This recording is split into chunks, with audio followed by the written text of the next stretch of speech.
Hello everyone, my name is Tanishka Bhatt and I am a 21-year-old BCom graduate from Gargi College, Delhi University. अब आप लोग सोचेंगे हमें क्यों बता रही है, तो ये जानने के लिए थोड़ा फ्लैशबैक में चलते हैं। तो बचपन से ही ना मुझे टीचिंग का बड़ा ही क्रेज था भाई गॉड। मुझे टीचिंग ज़्यादा कूल जॉब किसी की लगती नहीं थी। हमारे स्कूल में टीचर्स आते थे, मस्त एसी में बैठते थे, थोड़ा बहुत पढ़ाते थे, बहुत सारा होमवर्क देते थे, बच्चों की खूब पिटाई करते थे, सारा अपना फ्रस्ट्रेशन बच्चों पर निकाल देते थे और छुट्टी हो जाती थी। और इतना ज़्यादा मज़ा आता था अपनी फ्रेंड्स को पिटते हुए देख। तो मुझे लगता था यार मैं भी बड़ा होकर ना टीचर ही बनूंगी और मैं भी अपना सारा फ्रस्ट्रेशन बच्चों पे निकाल लूंगी और उनको खूब मारूंगी। अनटिल अनटिल मैं एक दिन खुद पिटी, वो भी अपने संस्कृत वाले टीचर से। मतलब मैथ्स वाले टीचर से पिटे रहती या साइंस वाले टीचर से पिटे रहती या इंग्लिश से पिटे रहती तो कुछ समझ में भी आता कि हाँ चलो अभी तक है, पिट गई। बट पिटी भी किससे? संस्कृत वाले टीचर से। बट उस दिन मुझे ये चीज़ रियलाइज हुई कि बच्चे को ना कभी भी मार के नहीं समझाया जा सकता। जिसको लगती है ना उसको दर्द होता है, जो मारता है उसको तो मज़ा ही आता है। तो उस दिन मेरे को हिट हुआ कि मैं ना कभी बच्चे पे हाथ उठा कर उसको नहीं पढ़ूंगी। मैं ना हमेशा उसको प्यार से समझाऊंगी, उसको एक इंटरेस्टिंग वे में समझाऊंगी। ऐसे ही धीरे धीरे करते करते बोरिंग क्लास अटेंड करते करते पिटते पिटाते 10th स्टैंडर्ड आ गई। 10th स्टैंडर्ड में I scored 96.4% overall and 97% 97 marks I would say in science. सबको मेरे से एक्सपेक्टेशन थी कि मैं तो साइंस स्ट्रीम में ऑप्ट करूंगी, बट मैंने सारी एक्सपेक्टेशन में पानी फेर दिया। मैंने कॉमर्स ऑप्ट कर लिया क्योंकि मुझे हमेशा से कॉमर्स में इंटरेस्ट था। दीदी की भी कॉमर्स थी तो उनसे भी थोड़ा बहुत इन्फ्लुएंस होकर मेरे को कॉमर्स में इंटरेस्ट आया। और मुझे ये जानने में कोई इंटरेस्ट नहीं था कि दो केमिकल्स को मिक्स करके क्या होता है, सूरज की मेरे से कितनी दूरी है, मेरी सूरज की से कितनी दूरी है, धरती की सूरज से कितनी दूरी है। ये सब मुझे बिल्कुल एक्साइट नहीं करती थी। तो जो चीज़ मेरे को एक्साइट करती थी वो कॉमर्स, वो चीज़ मैंने ऑप्ट कर ली। अब 11th स्टैंडर्ड आया, मुझे लगा कि यार जिंदगी के असली मजे तो अब आए हैं, क्योंकि 11th स्टैंडर्ड वो भी कॉमर्स का एक डेडली कॉम्बिनेशन होता है। बट भगवान को ये चीज़ मंजूर नहीं थी। हमारे बैच में कोविड आ गया, सारे स्कूल्स बंद हो गए और सारी क्लासेस ऑनलाइन होने लग गई। लाइव क्लासेस में तो आज तक कुछ समझ में आया नहीं, ऑनलाइन क्लास में क्या ही समझ में आ जाता। और ट्यूशन जाने में हर स्कूल का अलग अलग सिलेबस चलता था और टीचर अलग ही पढ़ाता था, तो बहुत मिसमैच होता था। तो ट्यूशन भी जाना एक सूटेबल ऑप्शन नहीं लगा। तो सेल्फ स्टडी सबसे बेस्ट ऑप्शन लगा, सेल्फ स्टडी करना शुरू करा। और तब मुझे रियलाइज हुआ कि कॉमर्स तो एक्चुअली बहुत इंटरेस्टिंग सब्जेक्ट है। इसको खामखा लोग बोरिंग बना देते हैं, स्पेशली हमारे टीचर्स। XYZ का एग्जाम्पल देखे बिल्कुल पढ़ने का मन नहीं करता था मुझे। फिर जब सेल्फ स्टडी करी, बहुत सारे एग्जाम्पल्स हिट हुए, बहुत सारे एक रियल इंसिडेंट मुझे हिट हुआ कि हाँ भाई एक्चुअली ऐसा तो होता है। फिर 11th स्टैंडर्ड भी मजे में निकल गया। फिर आया 12th स्टैंडर्ड। 12th स्टैंडर्ड को तो मजे में नहीं निकालना था क्योंकि बोर्ड्स थे, पढ़ाई करनी थी। बट भगवान को फिर से हमारी खुशी नहीं मंजूर थी। इतना दुख तो 12th स्टैंडर्ड में ऑलरेडी होता है, थोड़ा सा और दे दिया। हमारे टाइम पे दो टाइप के बोर्ड चल रखे, मतलब हमें 2 बार बोर्ड्स देने पड़े, एक बार टर्म 1 और एक बार टर्म 2। टर्म 1 में क्या था, पूरा ऑब्जेक्टिव था, और टर्म 2 में पूरा सब्जेक्टिव। टीचर्स को सब्जेक्टिव पढ़ाने की आदत थी, हमें भी पढ़ने की आदत थी, बट ऑब्जेक्टिव दोनों के लिए नया था। फिर खुद सेल्फ स्टडी करनी पड़ी, क्योंकि ऑब्जेक्टिव में ना हमें पूरा थॉरो स्टडी करना पड़ता है, एक एक चीज को अच्छे से समझना पड़ता है, तभी आपको आंसर्स क्लिक होते हैं। सब्जेक्टिव में तो क्या होता है कि आप हेडिंग बता दो, पूरा पैराग्राफ हम खुद लिख देंगे। हमारी कॉमर्स वालों की एक खासियत होती है, हल्का से भी कुछ पता चल जाए तो हम सब कुछ खुद बना लेते हैं। बट ऑब्जेक्टिव में ऐसा नहीं था, अब चीटिंग कर नहीं सकते थे, खुद ही पढ़ना पड़ता था। तो थॉरो स्टडी बहुत ज़्यादा नीड थी उसकी। तो टीचर्स तो स्कूल के पढ़ाते नहीं थे, और यूट्यूब पे भी जो पढ़ाते थे वो अपने पीडीएफ्स के थ्रू पढ़ाते थे, उसमें भी कीवर्ड्स मिसिंग होते थे।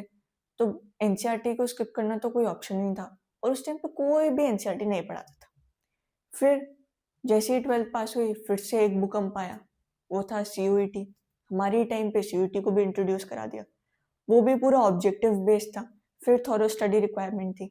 एक बार को आप बिजनेस और इकोनॉमिक्स तो आप ऑब्जेक्टिवली पढ़ सकते हो, ऑब्जेक्टिव टाइप पेपर्स के लिए पढ़ सकते हो, बट अकाउंट्स को ऑब्जेक्टिव टाइप पेपर के लिए पढ़ना बहुत ही डिफिकल्ट होता था, बहुत सारी प्रैक्टिस रिक्वायरमेंट होती थी। और उस टाइम पे क्वेश्चन भी कम थे, क्योंकि उसी टाइम पे नया नया इंट्रोड्यूस होता था। सब्जेक्टिव टाइप के लिए तो मिल जाते थे, ऑब्जेक्टिव टाइप के लिए ढूंढना बहुत मुश्किल होता था।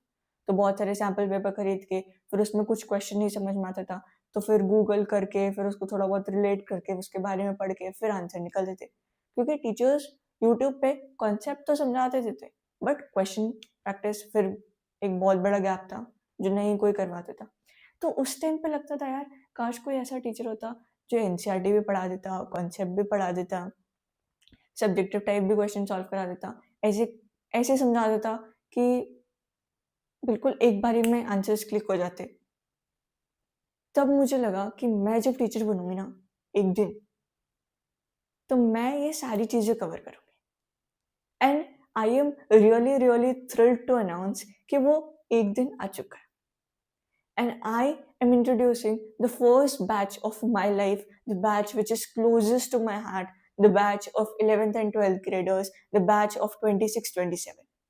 So if you are in 12th standard, or if you have just completed your 10th standard and willing to opt commerce in 11th standard, please subscribe the channel to be the part of this entire journey, where I'll not just be focusing on concepts. Concepts तो आप पढ़ ही लोगे.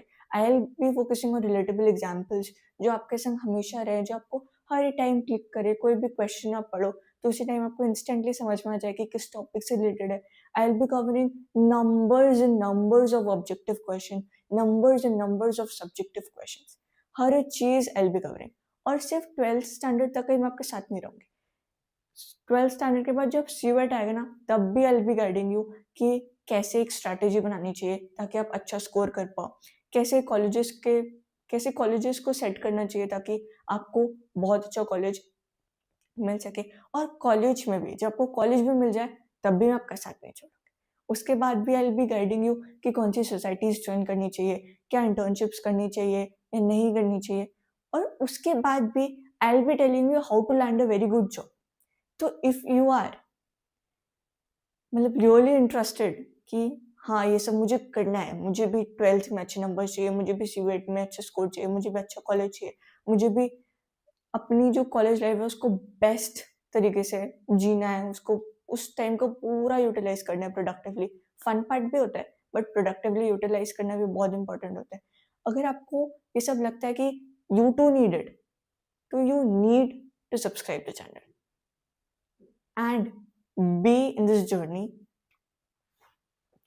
I am a little new, I'm a little nervous at this point कि जो चीज़ मैंने बचपन में सोची थी कि हाँ मैं टीचर बनूंगी, I am actually doing it. I am recording और मैं अब कुछ दिन बाद आई विल बी टीचिंग. वो सब चीज़ एक मतलब एक ड्रीम जैसा लगता है but it's actually the reality.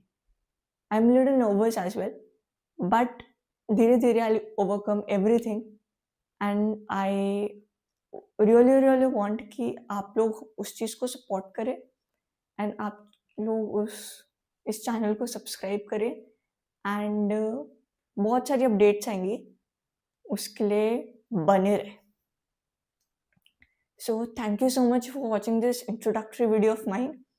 I hope you all have enjoyed it, you all have felt relatable थोड़ा बहुत कि आपकी भी हाँ ऐसी ऐसी जर्नी रही होगी, ऐसा ऐसा टीचर्स के संग ऐसा ऐसा एक्सपीरियंस रहा होगा.